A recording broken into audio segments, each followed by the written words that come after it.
Hey, Willa Polson here again with another Museums from the Inside Out.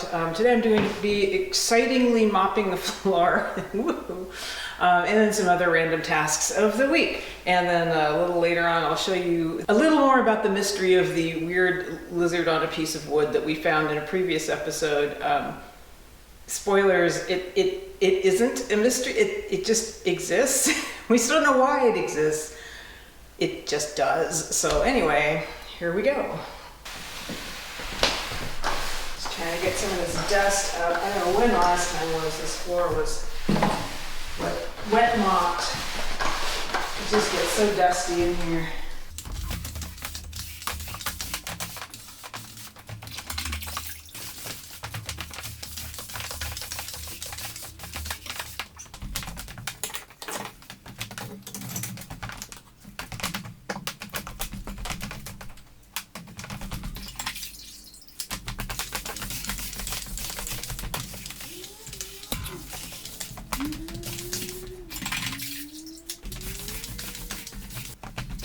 Visitor to the museum. And who are you and why are you here? Hi, I'm Richard Gonzalez. I'm here with North Fork Tribal TANF. We're here just trying to learn a little bit about the town. And kind of see a little bit of the history. Great. What do you think? I think it's really, really great. Cool. Kind of still learning. Yeah, there's a lot to look at. Yeah, definitely. It's way bigger. We have a mono museum in North Fork. Oh, and, yeah. Just kind of looking at some of your baskets. I saw the Miwok tribes. I saw a mono basket there too. See, and I need to find out more about that. I was talking to Sandy Clark. She was here and said, "Oh, that's a mono rim." Yeah, right away. I was like, "Uh-oh." Well, but see, I've seen those on Miwok's. Anyway, that's the discussion for another time. Yeah. But yeah, very cool. Thanks. Model of the hotel, and that's the model that's over across the room over there that Sylvia was working on. So she'll be really interested to see this. This is information about that, how it was made. Very cool. So that's what's inside. Neat. See, this will really help Sylvia understand how the lighting is done so that she knows how to repair some of these things. On a field trip today. Out of the mist comes Half Dome way over there, and El Capitan on the left. It's a bit smoky today because there's a fire up in the high country, a lightning strike fire. And here's the first of the tunnels. Here I am on Highway 120, the northernmost approach to the park. I consider Yosemite kind of my second home. I spent every summer here growing up. We spent 2 weeks before you weren't allowed to spend 2 weeks in the park. And then we spent 1 week and then made 2 1-week reservations. So we still got to stay for 2 weeks. My parents met here. My grandparents worked here. My grandfather, Steve, worked for Mother Curry over at Camp Curry in the cafeteria. And he was a busboy when he was about 17, and something occurred, and he dropped an entire tray full of dishes. And Mother Curry was right there, and he looked at her, and she looked at him, and he walked out and never went back. But no, I mean, he did later, but they ended up working at the post office and doing various summer jobs. He was a school teacher in San Francisco. So his summers, he and his wife, who was also a school teacher, would come and do a summer job here. And that's how my mom grew up, kind of doing the same thing in the valley. And I have her diaries where she talks about her time here in Yosemite. And then of course up to me and my sister, and we spent every summer here. And that's how I learned a lot of things about the native peoples here, and learned basketry and learned other skills as they taught me. It's hard to believe I used to commute here every day. I used to actually work at the Awani Hotel gift shop and the sweet shop, and then later in the warehouse.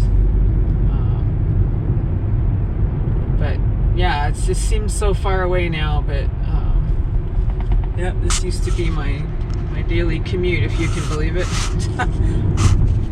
See, part of what I love about Yosemite Village is the architecture, or parkitecture as it's called, coming up on the Ansel Adams Gallery. what's now the Wilderness Center, but these are all built in the 1920s. That great shingle style construction, the big boulders, like on the post office, you've got the big native stone granite boulders, with the top story being the shingle style. This semi-brutalist, semi-monstrosity is the old visitor center. They're renovating it.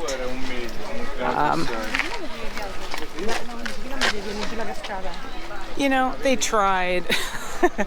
It's got the mid-century sensibilities. They tried with the stone, but it's not anything like as gorgeous as the building next door to it, which holds the museum and park offices.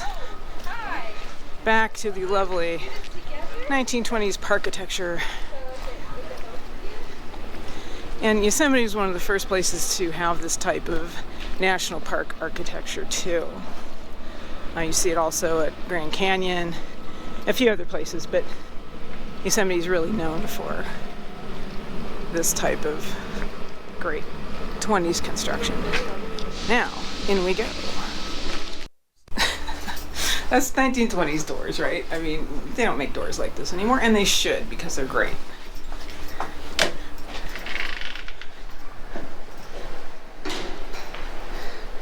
The museum is open. I will be there in a little while. And this is representing Chief Leamy, or Chris Brown. He's got an owl feather dance cape, top and bottom, and then this skirt made of, I think it's raven feathers, crow feathers, but traditional Miwok dress. And that's when he was here in the park performing for visitors. In fact, I'll get the sign. The picture's from 1949, and some of the music that I have playing in our museum is his songs that he sang. This is his voice, and they used to play his songs here in the museum too. So now here's the back door of the museum. That office is upstairs. Oh, in fact, I think this is the big giant plaster map that Ephraim wants us to take off his hands. It's the original one that was in the visitor center for years and years and years, and they have since replaced it, and they're like, well, this is huge, what do we do with it? So it needs some restoration where, you know, people have been touching it over the years, and it is very large and very heavy, and that is going to take a big vehicle and a lot of people. That has got to be 7 by 7. That thing's huge. Speaking of the museum, this is the Yosemite Museum. The back door. Here's a nice display about Lucy Tellis and Alice Wilson. Alice Wilson, the songs of Alice Wilson are playing at the museum as well. I made those part of that video because I was able to get some recordings of some of her songs, or some of her singing. So I was able to include those in that video, which is the Bread from Acorns video. There's some more gorgeous beadwork. Carrie Bethel. Miniature basket. Wow, look at the size of those beads. Well, it's hard to tell on it. It's very small and far away, but they're probably size, I don't know. They're smaller than 11s, like 13, 14. They're very small. Very talented docents working on things in the museum. This is a totally different setup than I remember from the 80s, which is you sat down on a low thing on some furs, you know. Yeah. There's some really, really old baskets up there that were used in the village to cook acorn, and you know, I've seen a lot of wear and use. And that's a great way to display them out of the reach of people, but yet you can still see and enjoy them in like what would have been, you know, possibly a chief's house or something with the vertical boards like we saw outside. Well, I mean, I didn't show it to you because I can't film outside right now, but you know, I'll show you. I'll throw a picture up there. Comfy tables, though. I like that. It's a good development. Traps. There's a bait holder. There's some nets. This is all presumably. Well, is this milkweed netting? Do you know? No, it's dog bane. What is it? Oh, dog bane. Okay. I'm gonna get very close, so not touch it. So dog bane is another good fiber plant. Very strong strings and ropes. And just like in our museum, here's the two-piece arrows in much better condition. Although, probably, let's see, that one's from 1933. I'm not clear on what sign goes with what arrow.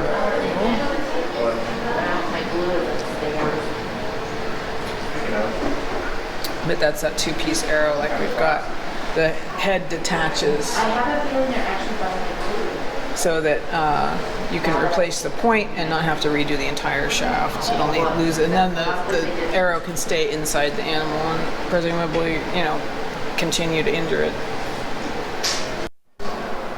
Here's another look at Maggie Howard's dress, fully beaded, as seen in the Bread from Acorns video that is playing at the Coulterville Museum. And here's some of Maggie's beaded baskets. You can see again, she was quite the proficient beater and basket weaver. There's a bow loom. Some people may not realize that that was a common style of weaving loom that isn't like the kind that you get at the craft store today, right? It's it holds the tension of the strings so that you can hold it in your between your knees and make what you're going to make. And here's another dress. This is Lucy Tellis's dress and beaded belt.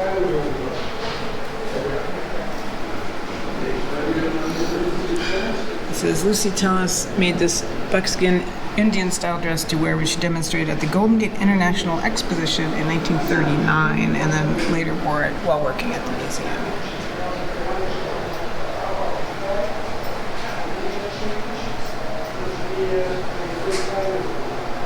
This one is, wow, bald eagle and golden eagle feathers, Steller's jay feathers, turkey feathers, native hemp fiber, and then here's the net type up there is displayed a little different. That's all owls. And then there's his flicker feather headband. These are all dance regalia. So hopefully the museum soon will have a cape like this to be able to show to people over at the Coulterville Museum. And of course, a visit to the Yosemite Museum would not be complete if not for the Lucy Tellis amazing giant basket from 1933. This is probably the biggest California nude basket ever made. And then this one is Carrie Bethel. Came close. It's very similarly large, but notice the difference in pattern. I think that's interesting. She has a lot more kind of a scatter pattern, and this is much more of a V pattern. So it's interesting to see the designs that each basket maker have are unique to them. They may look at what other people are doing and go, oh yeah, I like that little triangle there, I like that little thing there, I like that zigzag, but in the end, it's everybody has their own patterns that they tend to use quite a lot, their way of doing it.